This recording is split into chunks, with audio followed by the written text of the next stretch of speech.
My name is Samantha Hayes, 35, and I'm standing at the back of my brother's Navy SEAL ceremony in civilian clothes, invisible to my family who thinks I'm a military dropout. The irony? I'm a colonel in Air Force Special Operations. For national security reasons, I've kept my career secret for years. As I scan the crowd, I notice my brother Jack's commanding general looking in my direction, his eyes widening in recognition. Before I tell you what happened next, let me know where you're watching from. Drop a like if you've ever had to hide your success from people who doubted you. Growing up in San Diego as the daughter of retired Navy Captain Thomas Hayes meant military excellence wasn't just encouraged, it was expected. Our home was adorned with naval memorabilia, and dinner conversations revolved around maritime strategy and military history. My father's booming voice would fill our dining room with tales of his deployments, his eyes gleaming with pride as my younger brother Jack absorbed every word. I listened too, equally fascinated, but somehow my enthusiasm was never quite received the same way. Samantha has a sharp mind, my father would tell his Navy buddies who visited, but lacks the discipline for service. This assessment stung particularly because I'd spent my entire childhood dreaming of following his footsteps. I ran before school each morning, studied naval tactics from his bookshelves, and applied to the Naval Academy with perfect grades and test scores. When I was accepted, it was the proudest day of my life. My father actually hugged me, something rare enough to make the moment feel monumental. "Don't waste this opportunity," he said, his voice gruff with what I hoped was emotion. The academy was everything I'd hoped for, challenging and fulfilling. I excelled in strategy courses and physical training, graduating in the top percentile for both. What my family never knew was that during my third year, I was quietly approached by intelligence officers who had noticed my aptitude in several key areas.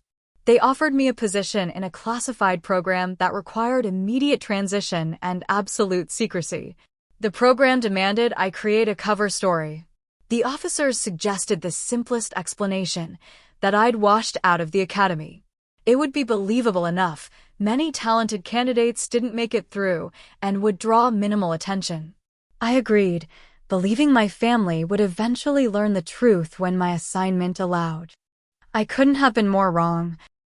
"I just don't understand how you could throw it all away," my mother Eleanor said during my first visit home after the dropout. Her disappointment manifested in tight lips and averted eyes. "Your father pulled strings to get you considered." "I didn't ask him to," I replied quietly, the classified nature of my new position sealing my lips from sharing anything meaningful. My father was worse. He didn't rage or lecture, he simply stopped talking about me. When relatives asked about his children, he'd light up discussing Jack's accomplishments at the academy, where he was following the traditional path I'd supposedly abandoned, and then change the subject when my name arose. Thanksgiving dinners became exercises in endurance. "Jack's been selected for advanced tactical training," my father would announce, slicing the turkey with precision. "Top of his class." "We're so proud," my mother would add, her hand resting on Jack's shoulder while her eyes slid past me. "It's comforting when your children find their purpose." My cousin Melanie, always tactless, once asked directly across the table, "So Sam, are you still working that administrative job at the insurance company?" This was the cover story I'd maintained, a boring corporate position that discouraged further questions. "Yes," I answered, swallowing both the lie and my pride. "Still there." "Good benefits, I guess," she replied with a thin smile that conveyed volumes about her assessment of my life choices. Meanwhile, my actual career was advancing at an extraordinary pace. I couldn't tell them about the night operations in countries officially untouched by American forces. I couldn't mention the intelligence I'd gathered that had saved countless lives, or the commendations accumulating in a secure facility rather than on my wall. I couldn't explain the months of silence when I was unreachable because I was operating deep undercover. Each success in my classified world seemed to parallel a disappointment in my family's eyes. When I was promoted to major, my parents were discussing how Jack had been selected for an elite training program. When I received a silver star in a private ceremony, my mother was lamenting to her friends about her daughter who just didn't apply herself. Jack himself wasn't unkind. He simply followed our parents' lead, growing increasingly distant as our supposed life paths diverged. Occasionally he'd call with news of his accomplishments, always ending with an awkward, "So, how's the office job?" I'd murmur congratulations and offer vague updates about my fictional corporate life, hating every second of the deception. Years passed this way, with the divide growing wider. I developed a thick skin about my family's perception, focusing instead on my missions and the difference I was making. But deep down, the pain of being the family disappointment never fully subsided. Every achievement in my secret life was shadowed by the knowledge that the people who should be proudest didn't even know. My transition from Naval Academy student to Air Force Special Operations was abrupt and intense. While my family believed I was licking my wounds and settling for civilian mediocrity, I was actually undergoing some of the most rigorous training the military offers. The program that recruited me specialized in intelligence gathering and analysis with direct tactical applications, a rare combination that suited my particular skills. The training facility was located in an unmarked compound in Virginia, where days began at 4 a.m. and often ended after midnight. Physical conditioning was merely the foundation. The real work involved learning to process and analyze intelligence in real-time crisis situations, often while experiencing extreme physical stress or sleep deprivation. "Hayes, your mind works differently," my instructor, Major Lawrence, noted after I solved a particularly complex intelligence simulation. "You see patterns where others see chaos." This aptitude accelerated my progress through the program. While most trainees required 18 months to complete the course, I finished in 11. My first assignment came immediately after a low-profile intelligence gathering operation in Eastern Europe, where Russian influence was creating concerning ripple effects. Colonel Diana Patterson became my mentor during this period. A pioneering woman in special operations, she recognized something in me that reminded her of herself. "The system isn't built for us," she told me frankly during a debriefing. But that's precisely why we succeed in it. We approach problems from angles others don't consider. Under her guidance, I learned to navigate not just the operational challenges, but also the unique difficulties of being a woman in this elite space. She taught me to use others' underestimation as an advantage, to speak with quiet authority rather than volume, and to build networks of trust that transcended the usual military hierarchies. By my 4th year, I had been promoted twice and led my own intelligence team in operations spanning 3 continents. My specialty became extracting critical information in environments where traditional intelligence assets couldn't operate. One particular mission in Syria resulted in intelligence that prevented a major terrorist attack on European soil. The classified commendation cited my exceptional judgment under extreme pressure and innovative tactical approach. Yet each time I received recognition within my classified world, the contrast with my family life became more painful. I attended award ceremonies alone, watching other officers embrace their proud families. I celebrated promotions with colleagues who knew only pieces of my story, never the full picture. And I continued to maintain my cover as an unremarkable corporate drone during increasingly infrequent family visits. "Congratulations on your promotion to team lead in customer service," my mother said during one phone call, clearly making an effort to show interest in what she believed was my career. I had actually just been promoted to lieutenant colonel after a successful counterterrorism operation in Somalia.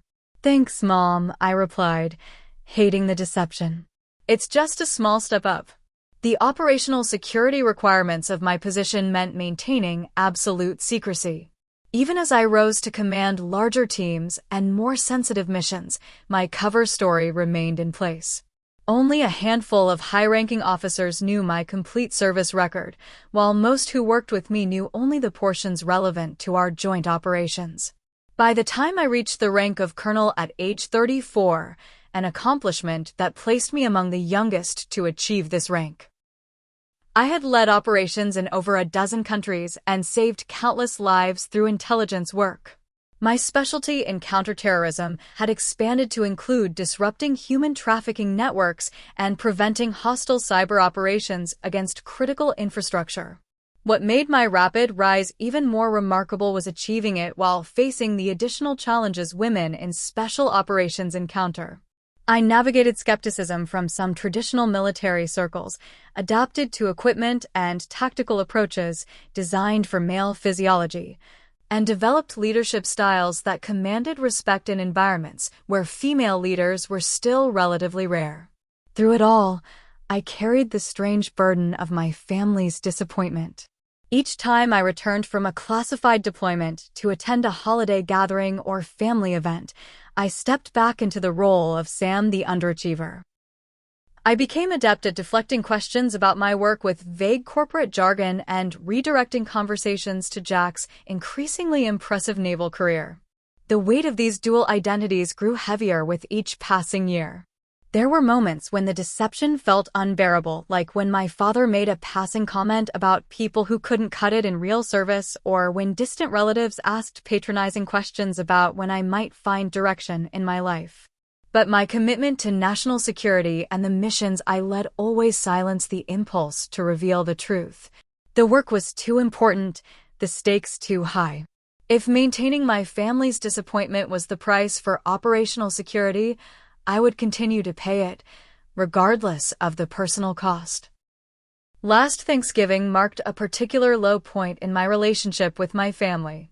I'd just returned from coordinating a joint intelligence operation with NATO forces, 36 sleepless hours of tension that ultimately prevented a significant security breach.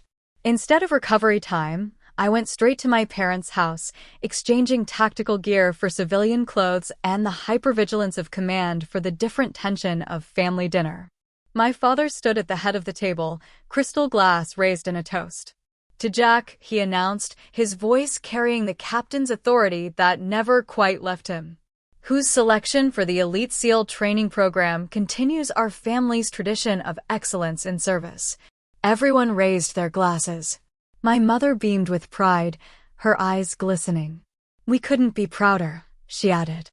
I joined the toast sincerely. Jack's accomplishment was significant, and despite our strained relationship, I respected his dedication. But as glasses clinked and congratulations flowed, my mother leaned toward her sister and whispered just loudly enough for me to hear, "At least one of our children is making us proud." The comment sliced through me despite years of developing thick skin. I excused myself to the kitchen, ostensibly to help with dessert, but really to compose myself. My cousin Melanie followed, cornering me by the refrigerator. "So, still pushing papers at that insurance company?" she asked, sipping her wine with an air of superiority. Melanie had recently been promoted at her law firm and never missed an opportunity to highlight the contrast in our careers. "Something like that," I replied, focusing on arranging pie slices rather than meeting her gaze. "You know, my firm has an opening in our administrative department," she offered with faux generosity. "Probably pays better than what you're making." I could put in a word. I thanked her politely while imagining how she might react if she knew I'd just briefed the Joint Chiefs of Staff the previous week. The dinner conversation shifted to a recent military operation that had made national news, an operation I had actually helped coordinate from the intelligence side. I sat silently as my father and uncle analyzed what little information had been released to the public, both confidently incorrect about how the mission had unfolded. If they'd approached from the eastern perimeter instead, my father declared with authority, they could have avoided that initial resistance. I took a long sip of water, knowing the eastern perimeter had been deliberately avoided due to intelligence I'd personally verified about hidden surveillance systems. The urge to correct him burned in my throat, but I swallowed it with my water. After dinner, Jack announced his engagement to his girlfriend Allison, a naval medical officer he'd met during his training. The family erupted in celebration, champagne appeared, toasts multiplied, and my mother immediately began discussing wedding plans. In the midst of this joyful chaos, my secure phone vibrated with the pattern that indicated highest priority. I slipped away to the guest bedroom to check the message. Immediate deployment orders. A situation had developed that required my specific expertise, with extraction scheduled in 3 hours. I returned to the celebration, pulling Jack aside to offer genuine congratulations and explain that a work emergency required me to leave immediately. His face fell in disappointment tinged with familiar judgment. Seriously, Sam? It's my engagement celebration. What kind of insurance emergency happens on Thanksgiving night? I'm sorry, I said, meaning it completely but unable to explain further. I wouldn't leave if it wasn't absolutely necessary. My parents reacted with the resigned disappointment I'd grown accustomed to. Of course Samantha has to leave, my mother said to the relatives, not bothering to lower her voice. Her priorities have always been different. I caught my father's head shake as I gathered my coat, the subtle gesture of disapproval that had followed me since childhood. As I drove away, the family continued celebrating without me, while I prepared mentally for the classified operation ahead. The mission kept me deployed through Christmas and into the new year. When I finally returned, I learned that my absence had become a focal point of family discussion. Jack's engagement party had been held without me, and my failure to attend had been interpreted as further evidence of my disregard for family. Your brother was hurt, my mother informed me during a tense phone call. After everything he's accomplished, the least you could do is show up for his important moments. What she couldn't know was that during his engagement party, I had been leading a critical intelligence operation that resulted in the rescue of kidnapped aid workers. The mission earned me another commendation, one that would remain in a classified file rather than on my mantle. The growing divide between my professional success and personal failure created an increasingly unbearable tension. Each family interaction became more strained, each deception more painful. As Jack's seal ceremony approached, I found myself at a breaking point, torn between my duty to national security and my crumbling relationship with my family. The day of Jack's seal ceremony dawned clear and bright, perfect Southern California weather that seemed to mock my inner turmoil. I'd deliberated for weeks about whether to attend, knowing my presence would be scrutinized by a family increasingly frustrated with what they perceived as my indifference to Jack's achievements. My decision to go wasn't simple. I requested a rare day of leave from my duties, arranged secure transport, and carefully selected civilian clothes that would allow me to blend in while still maintaining appropriate military bearing, a habit too ingrained to break even in this context. The Naval Special Warfare Command facility gleamed in the morning sun as I approached. I instinctively cataloged security positions and protocols, my trained eyes noticing details most civilians would miss. This awareness reminded me how far I was from the person my family believed me to be. I arrived deliberately late, slipping into the back row as families claimed seats near the front. My parents occupied prominent positions in the family section, my father wearing his dress uniform with the pride of a naval captain whose son was following his distinguished path. My mother sat beside him, elegant in a navy blue dress, her posture reflecting the military precision she'd absorbed through decades of marriage to my father. The ceremony proceeded with the characteristic discipline and tradition of naval special warfare. Each element, from the presentation of colors to the precise movements of the honor guard, followed protocols I knew intimately from my own classified ceremonies. The difference was that today's event was public, celebrated openly with proud families and commemorative programs, unlike the clandestine recognition of my own achievements. As the ceremony progressed, I found myself analyzing the security perimeter out of professional habit while simultaneously absorbing the significance of Jack's accomplishment. Becoming a SEAL represented years of grueling training and exceptional dedication, a fact I appreciated perhaps more fully than anyone else in my family could. Midway through the ceremony, I noticed a familiar face on the platform, Rear Admiral Wilson, who had commanded joint operations where my intelligence team had provided critical support. He was scheduled to deliver remarks as part of the leadership cadre. Seeing him triggered an immediate internal alert. Admiral Wilson was one of the few high-ranking officers who knew my complete service record and true rank. I shifted slightly in my seat, angling myself to become less visible from the stage. The movement was subtle, the kind of adjustment intelligence officers make instinctively to avoid recognition when necessary. For a moment, I believed I had successfully minimized my presence. Then came Jack's moment of recognition. He stood tall as his accomplishments were read, his face composed in the disciplined expression of a warrior receiving honors. Despite our complicated relationship, pride swelled in my chest. Whatever else had transpired between us, my brother had earned this moment through genuine merit and determination. As applause followed Jack's recognition, I allowed myself to relax marginally, a mistake in retrospect. My slight movement caught Admiral Wilson's eye during his scan of the audience.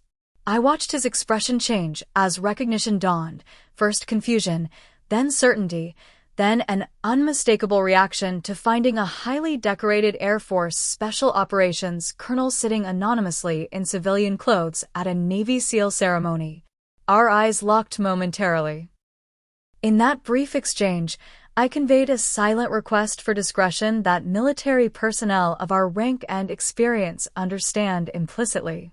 The Admiral gave an almost imperceptible nod, and I believed the moment had passed without incident. The ceremony continued with the remaining recognitions and formal remarks. I began calculating my exit strategy, planning to congratulate Jack briefly before departing to avoid extended family interaction.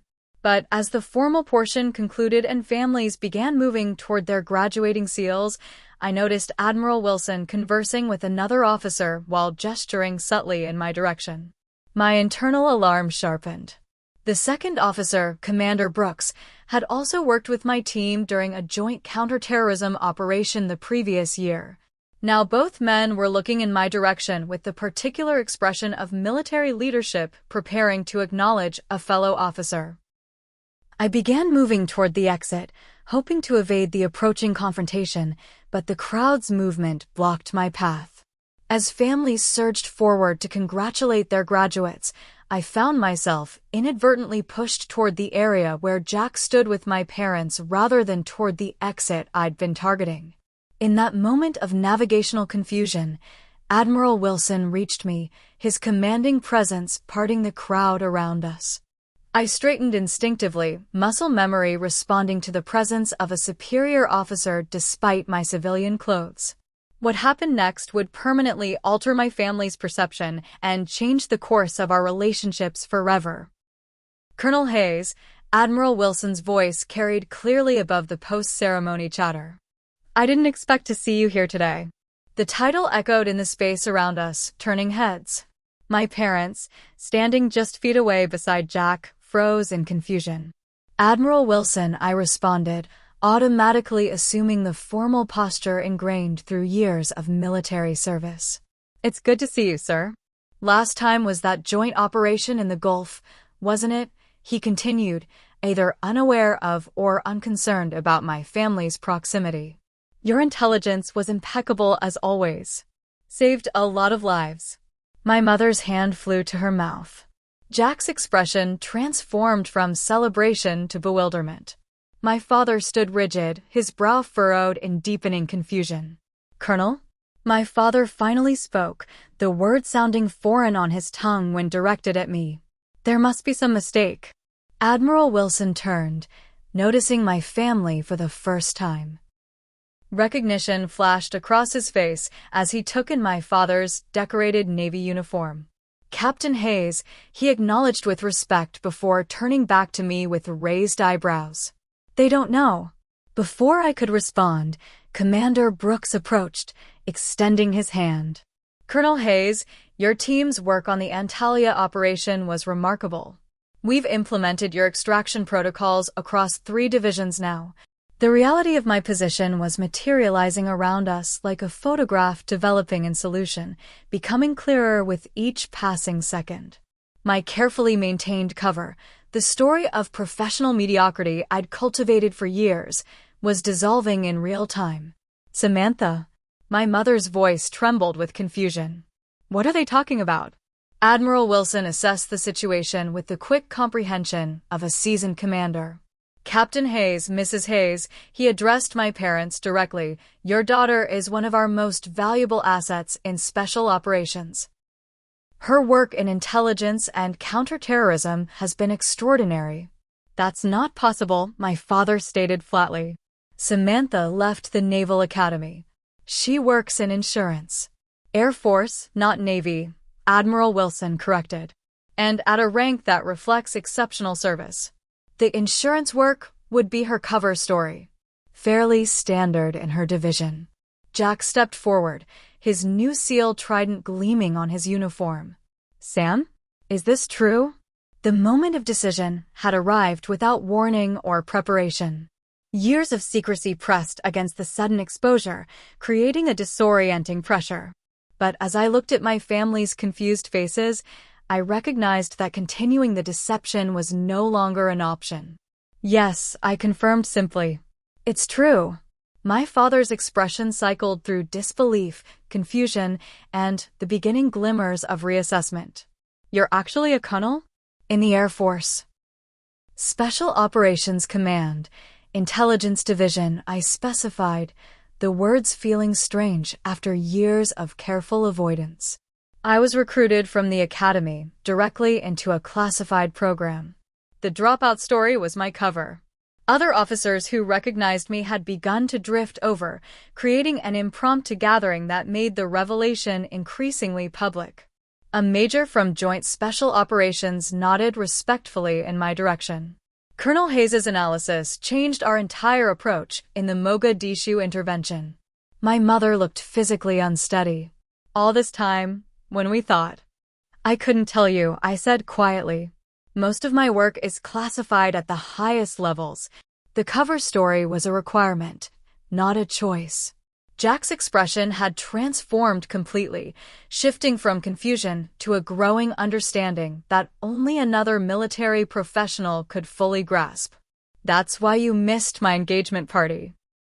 Coordinating an extraction of exposed assets in Eastern Europe, I confirmed. It couldn't wait, and I couldn't explain. My father, ever the Navy man, had regained his composure and was processing the information with military precision. What's your security clearance level? Higher than I can specify in this setting, I answered, the response itself confirming more than the words contained. Around us, the crowd continued to celebrate, largely oblivious to the family drama unfolding in our small circle. But within that circle, years of misperception were crumbling under the weight of revealed truth. Admiral Wilson, sensing the personal nature of the moment, prepared to withdraw. Captain Hayes, you should be proud. Your daughter's service record is exceptional. The details are classified, but the value is beyond question. He turned to me with a respectful nod. Colonel, I'll see you at next month's Joint Operations briefing. As he departed, the protective barrier between my two worlds, the accomplished military officer and the family disappointment, had been irrevocably breached. Standing before my family in civilian clothes, but now recognized as Colonel Hayes, I felt exposed in a way that countless high-risk operations had never made me feel. Why would you let us believe you'd failed? My mother asked, hurt evident in her voice. It wasn't about what you believed, I explained carefully. It was about operational security. The fewer people who knew, the safer the operations and the people involved. My father, processing this revelation with decades of military experience, was beginning to understand the magnitude of what had been hidden. To reach colonel at your age, in special operations, Jack, with his own military training, was connecting dots fastest. Those unexplained absences, the vague explanations. That time you showed up at Christmas with what looked like shrapnel wounds you claimed were from a car accident. Not a car accident, I confirmed quietly. As reality settled around us, I watched my family recalibrating years of perceptions and judgments. The disappointment they had carried, and the disappointment I had endured, was transforming into something else entirely, something yet undefined, but irrevocably changed. "We have a lot to talk about," my father said finally, his voice carrying the weight of a man discovering he had been wrong about a fundamental truth. "Yes," I agreed. "We do." The family dinner following Jack's ceremony took place at an upscale restaurant near the base, a celebration planned long before the day's revelations. What should have been exclusively focused on Jack's achievement had now become something else entirely, the first honest family gathering of my adult life. We sat at a private table in the corner, security conscious even now. My father ordered wine with uncharacteristic generosity, perhaps recognizing that this conversation required social lubrication. Silence hung heavily as menus were studied with unusual intensity, everyone avoiding the elephant in the room until the waiter departed with our orders. So, my father began, setting his water glass down with precision, a kernel. It wasn't a question, but I nodded confirmation. "That's remarkably fast advancement," he continued, the career military officer in him automatically calculating the timeline. "Especially for someone in," he lowered his voice, "special operations." It was a unique path, I acknowledged. The program I was recruited into accelerates promotion timelines based on field performance rather than standard timing grade requirements. My mother, who had been unusually quiet, finally spoke. "All those times we thought you were being flaky or irresponsible, disappearing from family events, being unreachable for days. I was deployed, I finished for her. Often in locations I can't name, doing things I still can't discuss." Jack leaned forward, professional curiosity mixing with brotherly reassessment. "That scar on your shoulder from 2 Christmases ago?" "Cobble," I said simply. "Extraction operation went sideways." My father's face tightened. The career naval officer understood immediately what "went sideways" typically meant. "And we were giving you grief about missing family photos," my mother whispered, horror dawning in her expression. The conversation paused as our salads arrived. When the waiter departed again, my father asked the question that clearly bothered him most. "Why the Air Force? You were at the Naval Academy." I had to smile slightly. Of course, that would be his first substantive question. The program that recruited me operated jointly, but was administratively housed under Air Force Special Operations. The work suited my particular skills, regardless of branch. "Which are," he pressed. "Intelligence analysis under high-pressure conditions. Pattern recognition in asymmetric environments. Asset development and management. Some other specialties I can't detail." Jack whistled softly. "That's the heavy stuff, Sam." My mother was struggling to reconcile the daughter she thought she knew with this new reality. "But why couldn't you tell us anything? We're your family." "Operational security," I explained gently. "The nature of my work means that knowledge of my real position could potentially endanger operations or expose networks." The cover story was created and maintained by the program, not by my choice. For 12 years, my father challenged, the hurt beneath his question evident despite his military bearing. "Not one word of truth?" "That's the job, Dad," I said simply. "You of all people should understand that some positions require complete compartmentalization." He fell silent, military discipline acknowledging what the father in him wanted to deny. The main course arrived, providing another brief reprieve from the intensity of the conversation. As we began eating, Jack broke the tension with a short laugh. "So, all those times I was bragging about my promotions and assignments. You were talking to someone who was briefing Joint Chiefs," I finished with a small smile. "God, I must have sounded like such an idiot," he groaned. "You didn't," I assured him. "Your accomplishments are real and significant. Different operational areas, different challenges." My mother set down her fork, her food barely touched. I keep thinking about all the things we said to you over the years. The disappointment we expressed, the judgments. You didn't know, I said. You couldn't have. But we should have trusted you, she insisted, tears gathering. We should have seen that there was more happening than what appeared on the surface. Instead, we just wrote you off. The raw truth of her statement hung in the air. They had written me off, creating a narrative of the disappointing daughter that fit the limited information they had.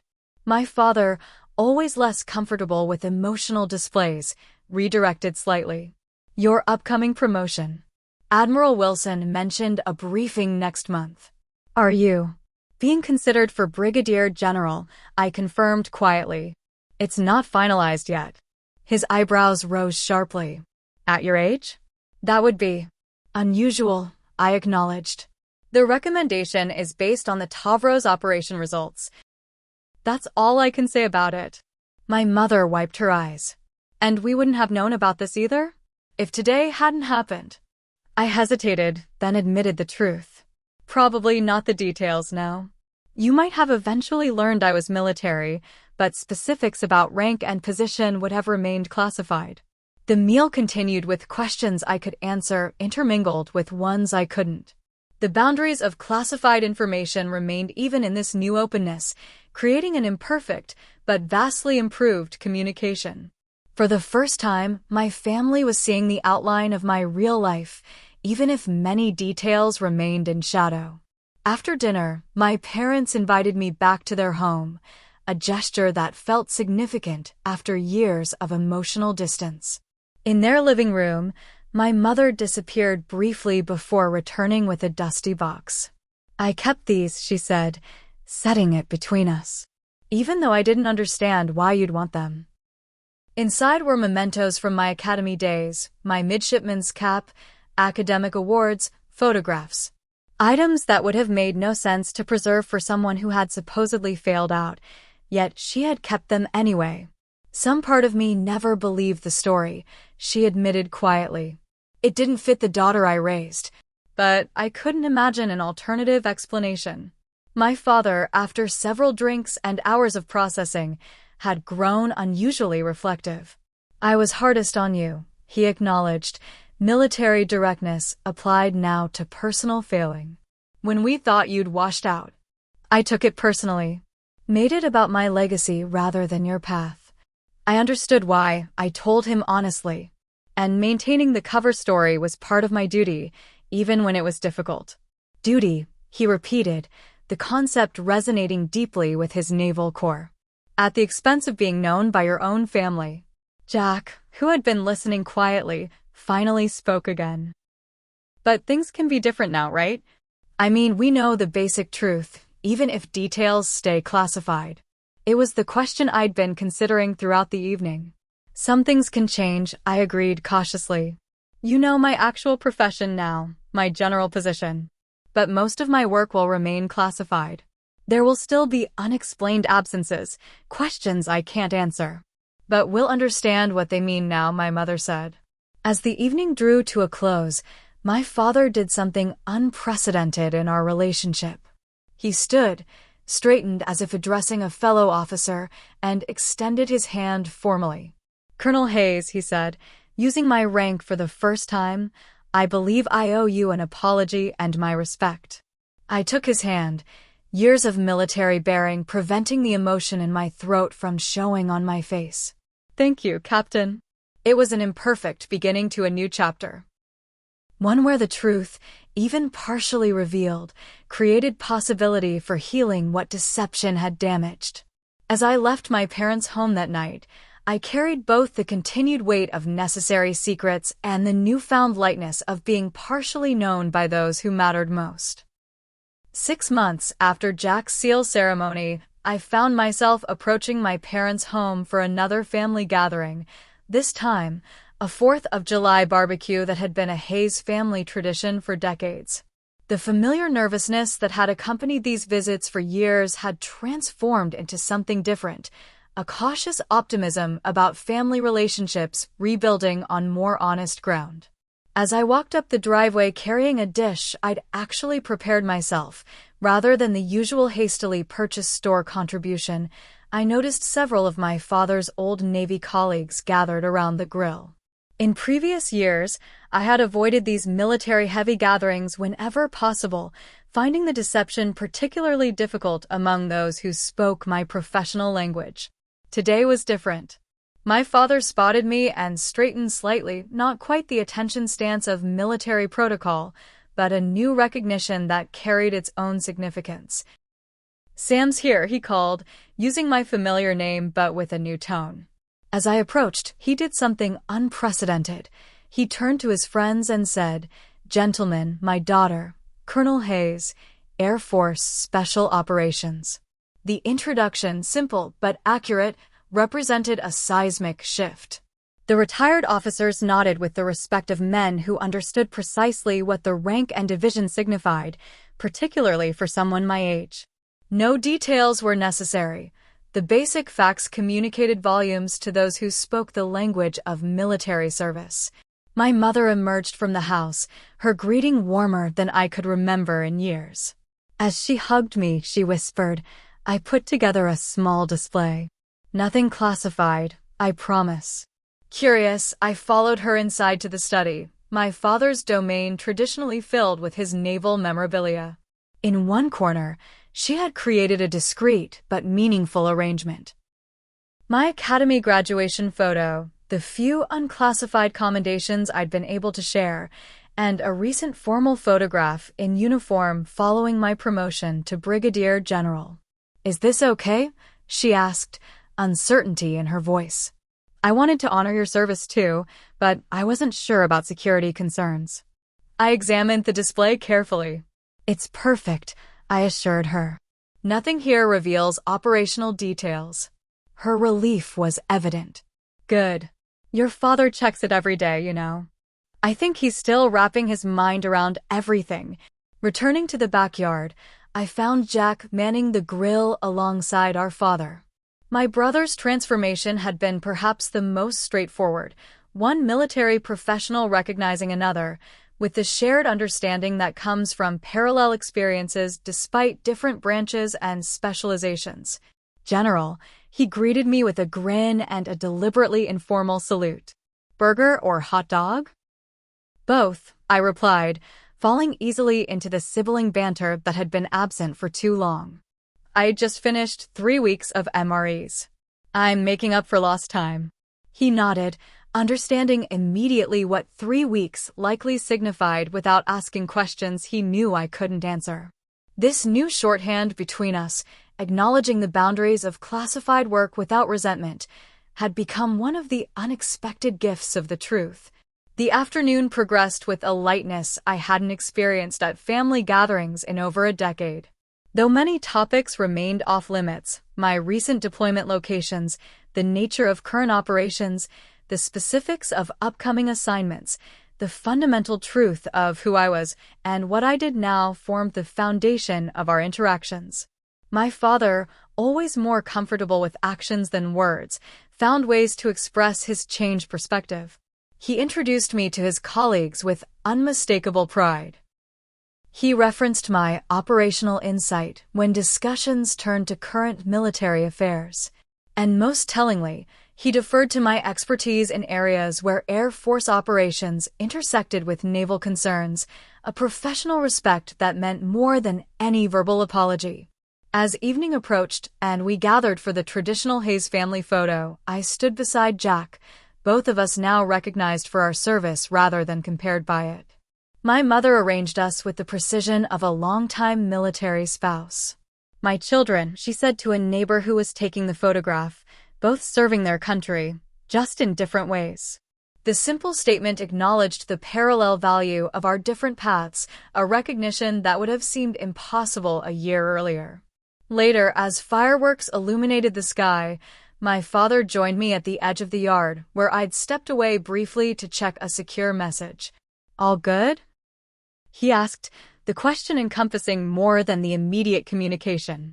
"Yes," I confirmed, returning the phone to my pocket. "Nothing urgent."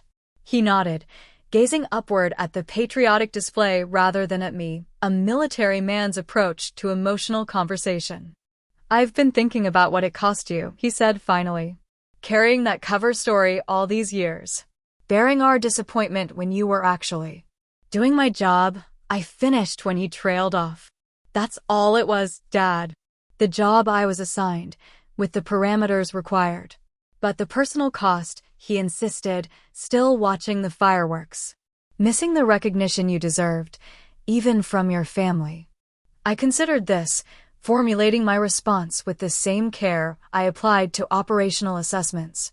There's something freeing about being evaluated solely on your work, without external expectations or family legacy influencing perceptions, I offered. "In some ways, starting with a blank slate let me define my own path." He absorbed this perspective thoughtfully. "Still, I regret the judgments we made with incomplete information." "That's the nature of intelligence work," I replied with a small smile. "Everyone operates with incomplete information. The difference is whether you recognize its incompleteness." This observation, applying professional principles to personal relationships, seemed to resonate with him. A fair assessment, he acknowledged, military precision in his nod. As we rejoined the family gathering, I reflected on the strange journey of the past 6 months. The revelation at Jack's ceremony had not instantly repaired years of misunderstanding, but it had created space for something new to grow. The family that had once seen me as their greatest disappointment was now navigating a recalibrated relationship based on partial truth, the maximum disclosure my position allowed. 2 weeks later, I stood at attention during my promotion ceremony, the stars of a brigadier general being affixed to my uniform.